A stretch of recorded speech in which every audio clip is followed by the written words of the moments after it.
quickly, please.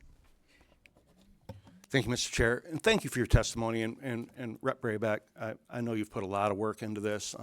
You're very passionate, as everybody on the panel is, about mental health and getting better social work.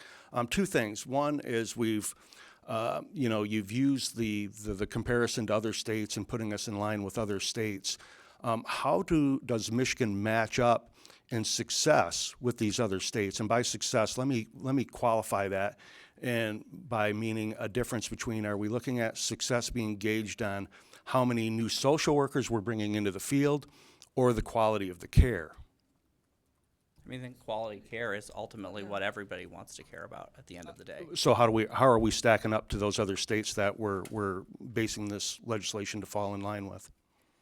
So one of the things that we know is that for example, in Illinois that I mentioned, when they looked at this, same kind of issues, because we're seeing this, and Duane talked about this, that a lot of other states are grappling with this as well. When they looked at reorganizing their licensure process, I believe the number I kept here was 3,000. Mm-hmm. They had an influx of 3,000 social workers. It wasn't that these folks were incompetent or unethical, or that was not the case. I want to be very clear about that. There are, again, I feel like I cannot overstate this. For me, being able to pass this test does not make you a good clinician.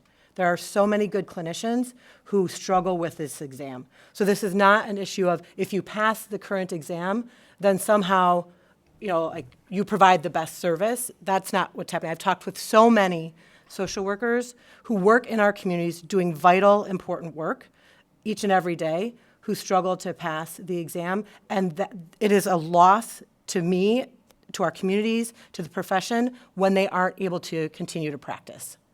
Great. So are they getting better end results? I would add, I would say Michigan is not doing well, and nationally we're not doing well. When I think just of the most recent 3 years of data that's available, it was from 2018 to 2021, Michigan lost more than 300 social workers over the age of 50 and over 600 black social workers alone because of the inability to pass the examination.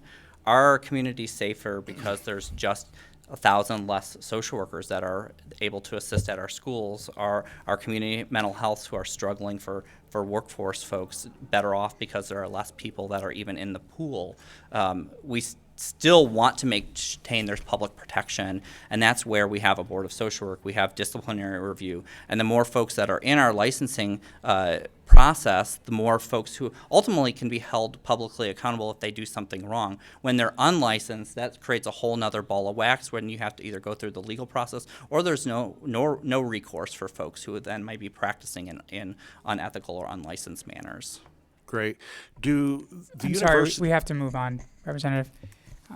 Thank you for your testimony. The House Policy Subcommittee on Behavioral Health will go to